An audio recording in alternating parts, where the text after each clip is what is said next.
Hello students, आज की class में हम पढ़ेंगे डिस्ट्रीब्यूटिव प्रोनाउंस के बारे में।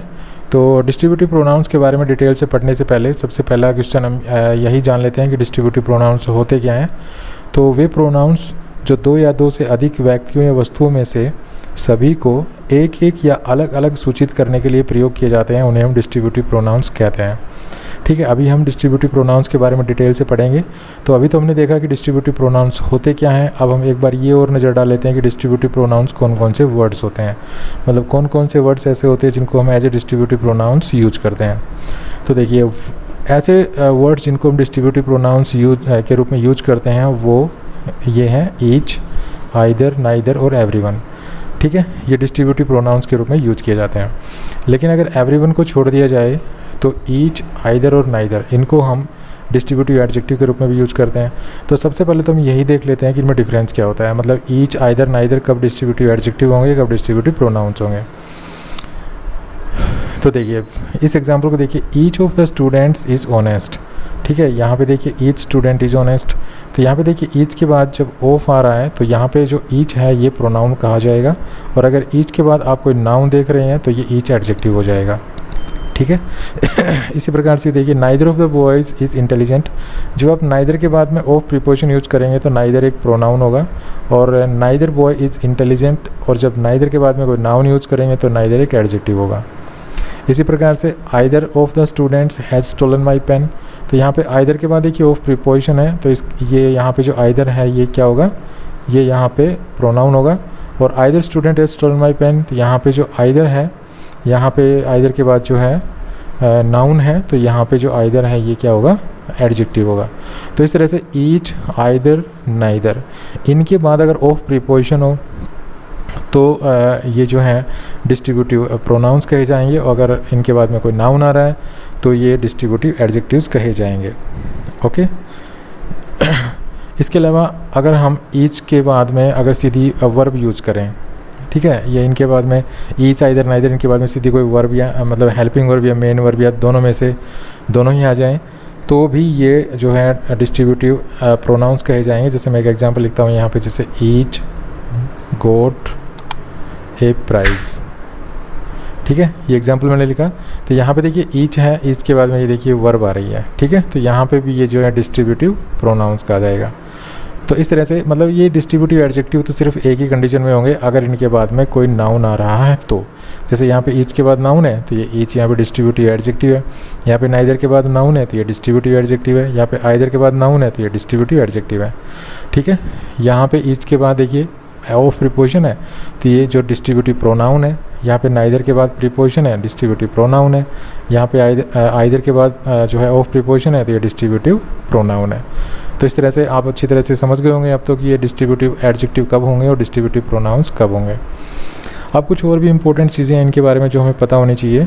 तो देखिए, ईच को जब आप डिस्ट्रीब्यूटिव प्रोनाउन यूज करते हैं एज ए डिस्ट्रीब्यूटिव प्रोनाउन, अगर हम ईच को यूज करते हैं या नाइदर को यूज करते हैं या आइदर को यूज करते हैं, तो इनके बाद जो नाउन होता है, ठीक है, पहली बात तो ईच, नाइदर, आइदर, इनको जो आप as a distributive pronoun use करेंगे तो इनके बाद जो है ऑफ प्रीपोजिशन आपको दिखेगी। जैसे यहाँ पे ऑफ प्रीपोजिशन है, इसमें भी ऑफ प्रीपोजिशन है। ठीक है, और ऑफ प्रीपोजिशन के बाद जो नाउन यूज करेंगे आप वो प्लूरल होगा।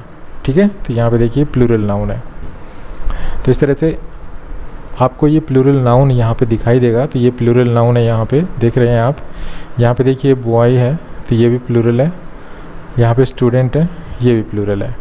ठीक है, अगली इंपॉर्टेंट पॉइंट आपको याद रखना है कि जब ईच, आइदर, नाइदर के बाद ऑफ होगा और उसके बाद जब हम नाउन यूज़ करेंगे तो उस नाउन से पहले जो है एक डेफिनेट आर्टिकल लगेगी द। ठीक है, यहाँ पे देखिए द आर्टिकल लगी हुई है। ठीक है, ये इंपॉर्टेंट पॉइंट्स हैं, इनसे संबंधित एरर्स जो हैं एग्जामिनेशन से पूछे जाते हैं। तो ये काफ़ी इंपॉर्टेंट पॉइंट्स हैं, इनको आपको याद रखना है। उसके बाद जब आप ईच, आइदर, नाइदर को as a distributive pronoun use करेंगे तो सबसे पहला पॉइंट मैंने क्या बताया कि जो नाउन होगा वो प्लूरल होगा। ठीक है, जैसे यहाँ पे स्टूडेंट प्लूरल है, बॉय प्लूरल है, यहाँ पे भी स्टूडेंट प्लूरल है। ठीक है, तो पहला पॉइंट ये हो गया। दूसरा, इस नाउन से पहले देखिए डेफिनेट आर्टिकल आएगी, तो ये डेफिनेट आर्टिकल है यहाँ पे।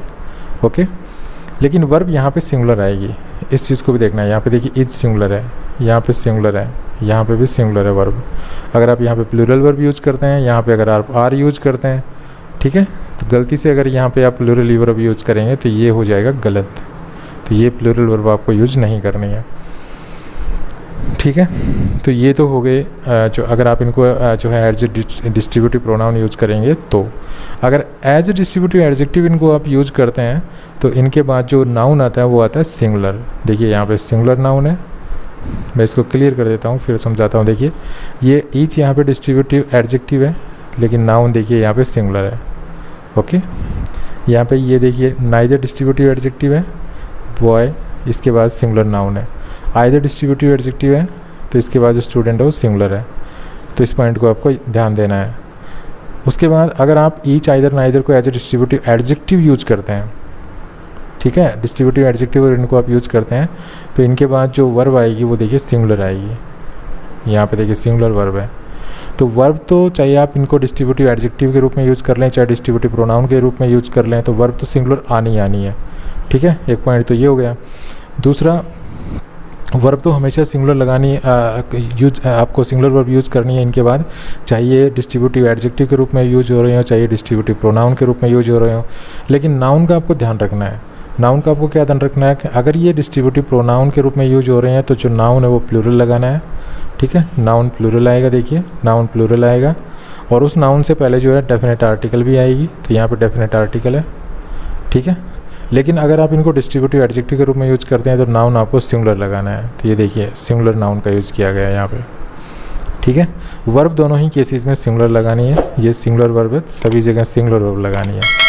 तो ये काफ़ी इंपॉर्टेंट पॉइंट है, इसको आपको याद रखना है। नेक्स्ट जो इंपॉर्टेंट पॉइंट है वो ये है कि ईच का यूज जब हम करते हैं तो उसको हम दो या दो से ज़्यादा के लिए करते हैं, ठीक है। ईच को जो हम यूज़ करेंगे तो आप ईच को चाहे दो के लिए यूज़ कर लीजिए, चाहे दो से ज़्यादा के लिए यूज़ कर लीजिए।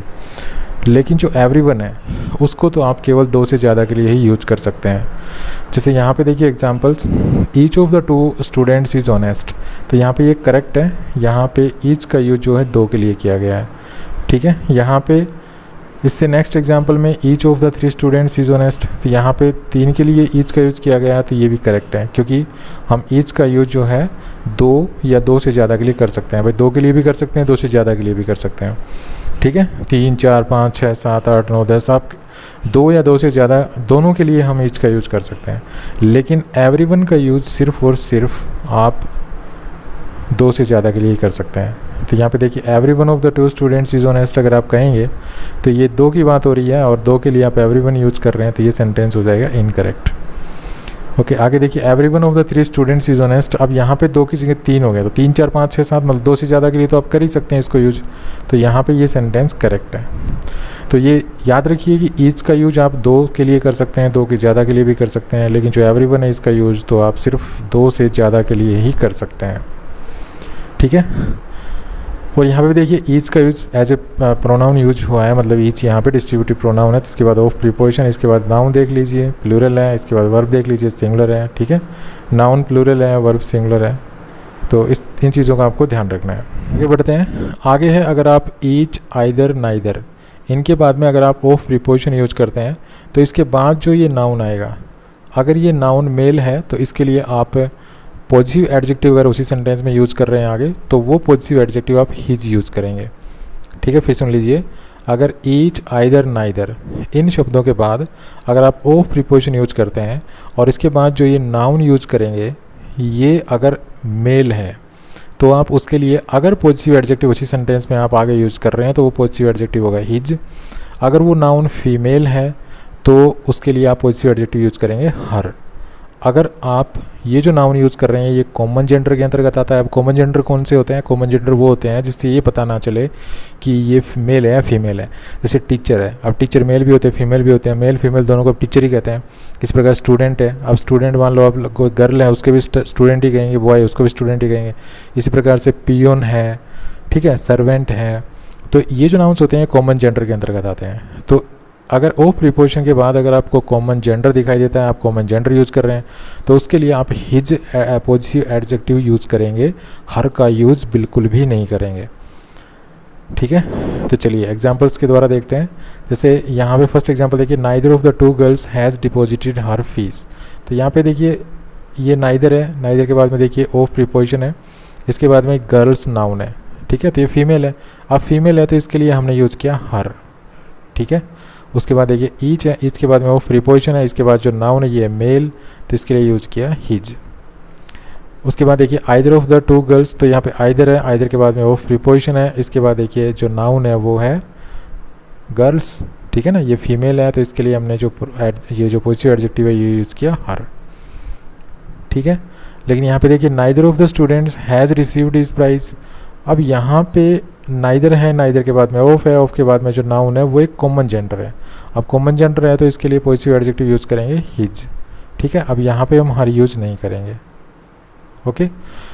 दूसरी जो इम्पोर्टेंट पॉइंट है जो आपको याद रखना वो ये है कि अगर आप यहाँ पे नाउन यूज ना करके कोई प्रोनाउन यूज करते हैं, मान लीजिए यहाँ पे दैम यूज कर दिया मैंने, ठीक है, तो यहाँ पे अगर आप दैम यूज कर देते हैं यहाँ पे, तो इस दैम अगर आप यूज करते हैं यहाँ पे, तो ये जो पॉजिटिव एडजेक्टिव है ये आपको हिज ही यूज करना है, ओके। तो एक ये पॉइंट याद रखना है। अगर आप एवरीवन यूज करते हैं तो एवरीवन के साथ आपको हिज पॉजिटिव एडजेक्टिव यूज करना है, आप हर यहाँ पे यूज नहीं करेंगे, ठीक है। जैसे everyone should love his country, तो यहाँ पे देखिए एवरीवन है तो आप हिज यूज़ करेंगे, यहाँ पे एवरीवन है, एवरीवन के लिए आप हिज यूज़ करेंगे। तो एवरीवन अगर आप यूज़ कर रहे हैं तो हिज ही यूज़ करेंगे, हर यूज़ नहीं करेंगे। लेकिन ईच, आइदर, नाइदर अगर आप यूज़ करते हैं, इसके बाद ऑफ प्रीपोजिशन होती है, तो इसके बाद जो नाउन यूज़ करते हैं आप, वो नाउन देखा जाएगा। अगर वो मेल है तो उसके लिए आप पॉजिटिव एडजेक्टिव हिज यूज़ करेंगे, अगर फीमेल है उसके, ये नाउन फीमेल है तो इसके लिए आप हर पॉजिटिव एडजेक्टिव यूज़ करेंगे। अगर ये कॉमन जेंडर है तो इसके लिए हिज यूज़ करेंगे। अगर यहाँ पे कोई प्रोनाउन यूज़ करते हैं आप तो वहाँ पे उसके लिए भी हिज ही यूज़ करेंगे। अब हम देखते हैं ईच की पोजीशन की। ईच की जो सेंटेंस में पोजीशन होती है वो क्या होती है। देखिए अगर सेंटेंस में कोई न्यूमेरल है और न्यूमेरल के बाद कोई नाउन है, ठीक है, तो जो ईच है वो इस न्यूमेरल और नाउन के तुरंत बाद आपको यूज़ करना है। अगर आप ईच यूज़ कर रहे हैं और उस सेंटेंस में कोई न्यूमेरल है, न्यूमेरल के बाद कोई नाउन यूज हो रहा है, तो जो ईच है उसको आप उस न्यूमेरल और नाउन के तुरंत बाद यूज करेंगे। जैसे ये एग्जांपल्स देखिए, I bought these books for 50 rupees each. तो यहाँ पे देखिए 50 ये तो न्यूमेरल हो गया और ये नाउन हो गया, ठीक है, रुपीज़। तो इसके बाद आप ईच यूज़ किया तो सेंटेंस सही है। लेकिन अगर आप इस ईच को कहीं और यूज़ करते तो गलत हो जाएगा। जैसे I bought each of these books, तो ये गलत है, ठीक है। इस प्रकार देखिए यहाँ पे जो ईच है वो इस फोर से पहले यूज़ कर दिया है, तो ये भी गलत है। हमारा जो ईच है वो ये जो हो गया न्यूमेरल और ये हो गया जो है इसका ये नाउन, तो इसके बाद आपको ईच यूज़ करना है। तो ये ईच कहाँ यूज होता है, यहाँ। जैसे फर्स्ट सेंटेंस ये करेक्ट है। इसी प्रकार से एग्जांपल देखिए, these tables cost each 200 rupees. तो यहाँ पे देखिए ये न्यूमेरल है 200, इसके बाद ये नाउन है, तो ईच इसके बाद यूज होना था, ठीक है। तो ये सेंटेंस ऐसे बनता तो ये सही हो जाता, ओके। तो इस पॉइंट को याद रखना है, ईच को जब आप यूज करो तब। उसके बाद अगर किसी सेंटेंस में सब्जेक्ट है, वर्ब है और ऑब्जेक्ट है, ठीक है, और ऑब्जेक्ट के बाद कोई फ्रेज है, ऑब्जेक्ट के बाद कोई फ्रेज है, तो जो ईच है वो उस फ्रेज वो जो ईच है वो इस ऑब्जेक्ट के तुरंत बाद लिखा जाएगा, ठीक है, फ्रेज से पहले। और ऑब्जेक्ट मतलब जो ईच है वो इस ऑब्जेक्ट और फ्रेज के बीच में लिखा जाएगा। जैसे ही gave them each some food. अब यहाँ पे देखिए ये सब्जेक्ट है, ये यहाँ पे वर्ब हो गई, ये यहाँ पे ऑब्जेक्ट हो गया। तो ऑब्जेक्ट हो गया ये और ये हो गई फ्रेज, तो इस ऑब्जेक्ट और फ्रेज के बीच में देखिए यहाँ पे ईच लिखा जाएगा। इसी प्रकार ये देखिए सब्जेक्ट हो गया, ये वर्ब हो गई, ये ऑब्जेक्ट हो गया और ये हो गई फ्रेज, ठीक है। तो इस ऑब्जेक्ट और इस फ्रेज के बीच में ईच लिखा जाएगा। लेकिन अगर वो मान लीजिए ये फ्रेज है नहीं तो आप जो है ईच को लास्ट में नहीं लिख पाएंगे। फिर वहाँ पे आप ईच, ऑफ और फिर कोई भी जैसे प्रोनाउन वगैरह है तो वो लिख देंगे। जैसे ये सेंटेंस है ही लाइक्स देम ईच। अब देखिए ये सब्जेक्ट है, ये वर्ब है और ये ऑब्जेक्ट है। अब इसके बाद फ्रेज तो है नहीं तो आप ईच नहीं लिख पाएंगे। अब इस सेंटेंस को आप कैसे लिखेंगे, ये जो दैम ईच है ना, इसको आप ईच ऑफ दैम करना पड़ेगा, तो ये लिख सकते हैं आप। इसी प्रकार से ये देखिए दे हेल्प्ड अस ईच। तो यहाँ पे ये सब्जेक्ट है, ये यहाँ पे वर्ब हो गई, ये यहाँ पे ऑब्जेक्ट हो गया। ऑब्जेक्ट के बाद में फ्रेज तो है नहीं, फ्रेज नहीं है तो आप ईच नहीं लिख पाएंगे। यहाँ पे आपको ये अस ईच को करना पड़ेगा ईच ऑफ अस। उसके बाद either is used only for 2 not more than 2। अगर आप आइदर यूज़ कर रहे हैं तो इसको आप सिर्फ 2 के लिए यूज़ कर सकते हैं, 2 से ज़्यादा के लिए यूज़ नहीं कर पाएंगे। जैसे either of these 2 students has stolen my pen. तो यहाँ पे देखिए आइदर का यूज़ किया गया, आइदर के साथ 2 स्टूडेंट्स है। आइदर के बाद ऑफ प्रीपोजिशन है और उसके बाद देखिए 2 स्टूडेंट्स का जिक्र हो रहा है, तो ये सेंटेंस सही है। लेकिन अगर आप यहाँ पे 3 स्टूडेंट्स कर देते, यहाँ पे देखिए इस सेंटेंस में ये 3 स्टूडेंट्स कर दिया गया, तो अब 2 से ज़्यादा के लिए तो यूज नहीं कर सकते आइदर को, तो ये सेंटेंस गलत हो गया। अगर 2 से ज़्यादा की बात हो तो आइदर की जगह आप एनीवन यूज़ करें, तो इस सेंटेंस को आप एनीवन के द्वारा इस तरह लिख सकते हैं, anyone of these 3 students has stolen my pen. अब यहाँ पे चाहिए आप 3 कर लीजिए, 4 कर लीजिए, ठीक है, 100 कर लीजिए, मतलब कुछ भी कर लीजिए आप, यहाँ पे कितनी भी संख्या कर लीजिए। लेकिन अगर आप 2 का जिक्र कर रहे हैं तो आप सिर्फ आइदर ही यूज़ करेंगे। इसी प्रकार से आप नाइदर जब यूज़ करते हैं तो नाइदर का यूज़ भी आप सिर्फ 2 के लिए कर सकते हैं, ठीक है। तो ये सेंटेंस देखिए, neither of the 2 students is honest, यहाँ पे 2 स्टूडेंट्स से 2 की बात हो रही है, सही है सेंटेंस। लेकिन अगर आप यहाँ पे 4 स्टूडेंट्स करते हैं तो ये सेंटेंस गलत हो जाएगा। अगर आप 2 से ज़्यादा की बात करना चाहते हैं तो उसके लिए आप जो है नन यूज़ कीजिए ये, तो इस सेंटेंस को आप ऐसे यूज़ कर सकते हैं, नन ऑफ द 4 स्टूडेंट्स। अब यहाँ पे 4 लिखिए, 5 लिखिए, 10 लिखिए, ठीक है। तो इस तरह आप इसको यूज़ कर सकते हैं। चलिए आगे बढ़ते हैं। आगे देखिए, neither of the girls is intelligent, none of the girls is intelligent. अब यहाँ पे देखिए, जैसे हमने अभी थोड़ी देर पहले सीखा था कि जो नाइदर होता है उसका यूज हम करते हैं सिर्फ 2 के लिए, और नन जो होता है उसके लिए उसको आप 2 से ज़्यादा के लिए कितने के लिए भी यूज कर सकते हैं, ठीक है। तो अगर आप हम यहाँ पे नाइदर ऑफ द 2 स्टूडेंट्स लिखा है जैसे अब यहाँ पे, तो हम 2 ना भी लिखे तो भी सेंटेंस सही है, neither of the students is honest, ठीक है। 2 ना लिखेंगे जब भी ये 2 का ही बोध कराएगा। तो इस प्रकार से यहाँ पे जब आप नाइदर या नन लिखते हैं तो इससे ऑटोमेटिकली पता चल जाता है कि हम 2 की बात कर रहे हैं या 2 से ज़्यादा की। अगर हमने नाइदर यूज़ किया तो यहाँ पे जो गर्ल्स हैं वो जाहिर सी बात है कि 2 ही हैं, लेकिन हमने अगर नन यूज़ कर दिया तो जो गर्ल्स हैं वो 2 से ज़्यादा हैं, ये अंडरस्टूड हो जाता है, ठीक है। तो यहाँ पे जो लड़कियाँ हैं वो कितनी है, 2। यहाँ पे कितनी है, 2 से ज़्यादा, मतलब मोर देन 2। अब ये कैसे पता चला कि मोर देन 2 है, ये नन से पता चला, क्योंकि नन का यूज हम जो है 2 के लिए तो कर ही नहीं पाएंगे, 2 से ज़्यादा के लिए करते हैं, और नाइदर का यूज हम सिर्फ 2 के लिए करते हैं, ठीक है। तो यहाँ पे 2 लिखने की ज़रूरत नहीं है, यहाँ पे गर्ल से पहले हमें 2 लिखने की ज़रूरत नहीं है, यहाँ पे हमें 3 लिखने की ज़रूरत नहीं है। हम 2, 3 ये जो न्यूमेरल्स हैं नहीं भी लिखेंगे तो भी ये अंडरस्टूड है कि नाइदर हमने यूज़ किया तो यहाँ पे 2 ही है, अगर हमने यहाँ पे नन यूज़ किया तो यहाँ 2 से ज़्यादा है, ठीक है। ये बात क्लियर हो जाती है यहाँ पे। लेकिन कुछ कंडीशंस ऐसी होती हैं जहाँ पर हम जो है नन यूज़ नहीं कर पाएंगे। जैसे अब यहाँ तो गर्ल्स है, गर्ल्स के साथ हमने नाइदर यूज़ कर लिया, यहाँ पे हम नन यूज़ कर लिया। जब हमने नाइदर यूज़ किया तो इसका मतलब ये लड़कियाँ 2 हैं, अगर ये नन है तो इसका मतलब यहाँ पे 2 से ज़्यादा है। लेकिन ये एग्जांपल देखिए, neither of the hands is washed. अब ये सेंटेंस तो सही है क्योंकि जो हैंड्स होते हैं वो जो है 2 ही होते हैं, ठीक है। लेकिन अगर हमने ये सेंटेंस लिख दिया none of the hands is washed, तो ये तो गलत हो गया, क्योंकि नन का यूज हम करते हैं 2 से ज़्यादा के लिए, और ये जो नाउन है ये हमारे 2 ही होते हैं, ठीक है। तो इन कंडीशंस को भी आपको देखना है, इन सिचुएशंस में आपको थोड़ा संभल के चलना है, ठीक है। तो ये सेंटेंस गलत हो जाएगा ये। इस प्रकार से ये देखिए, neither of the girls of the school is intelligent, ठीक है। तो ये सेंटेंस गलत है। आप सोचिए क्यों गलत है। अब ये सेंटेंस सही है, neither of the girls of the school is intelligent. ये इसलिए गलत है क्योंकि किसी स्कूल में अगर लड़कियां होंगी तो यहाँ पे ये नाइदर से किसका बोध होता है, 2 का बोध होता है। तो इसका मतलब यहाँ पे जो गर्ल्स हैं वो कितनी है, वो 2 ही हैं, ठीक है। अब ऐसा तो नहीं हो सकता कि स्कूल में 2 ही लड़कियाँ होंगी पूरे स्कूल में, तो इसलिए ये गलत है। ये कॉन्टेक्स्ट मतलब साथ नहीं दे रहा है इसका। अब ये सेंटेंस सही है क्योंकि यहाँ पे नन यूज हुआ है, नन के बाद ये जो नाउन यूज हुआ है प्लूरल, इसका मतलब ये 2 से ज़्यादा है। अब 2 से ज़्यादा है तो स्कूल में 2 से ज़्यादा लड़कियाँ होंगी, तो ये सेंटेंस यहाँ पे इस तरह से सही है। तो ये बातें हैं ना, ये काफ़ी इंपॉर्टेंट बातें होती हैं, थोड़ा सा इसको मतलब ये सब कॉन्टेक्स्ट के हिसाब से चलता है। जैसे यहाँ पे आप देख रहे हैं नाइदर के बाद प्लूरल नाउन है, नन के बाद ये प्लूरल नाउन है, ये सही है, ठीक है। लेकिन यहाँ पे देखिए नाइदर के बाद प्लूरल नाउन है, नन के बाद ये प्लूरल नाउन है, इसमें ऊपर वाला तो हो गया सही, नीचे वाला हो गया गलत। ये कॉन्टेक्स्ट की बात आती है। तो आपको ये देख के चलना है कि जो नाउन है वो क्या रियल लाइफ में हो सकता है 2 ही है। जैसे हमारे हाथ जो है 2 ही होते हैं, तो रियल लाइफ में 2 ही होते हैं, 2 से ज़्यादा तो हो ही नहीं सकते। तो गर्ल्स हैं ये तो हो सकती हैं 2 से ज़्यादा, ठीक है। लेकिन आगे अगर देखिए ये सेंटेंस को थोड़ा सा और बढ़ा दिया गया है, तो ऑफ द स्कूल, मतलब स्कूल में ऐसा तो नहीं है 2 ही लड़कियाँ होंगी, और नाइदर का यूज होता है 2 लड़कियों के लिए, तो ये गलत हो गया। यहाँ पे देखिए ऑफ द स्कूल, और यहाँ पे नन का यूज हुआ है, तो नन का यूज किया जाता है 2 से ज़्यादा के लिए, इसका मतलब 2 से ज़्यादा लड़कियाँ हैं, तो ये तो सही है, ठीक है। अब 2 से ज़्यादा कितनी भी हो सकती हैं, 10, 15, 20, कितनी भी लगा लीजिए, अब 100, 150 कितने भी लगा लीजिए, तो ये सही है, ये गलत है। ओके, तो thanks for watching this video. अगर वीडियो पसंद आया तो प्लीज़ लाइक कीजिए, शेयर कीजिए और चैनल को सब्सक्राइब करना ना भूलें। Thanks once again for watching this video. Happy learning, bye bye.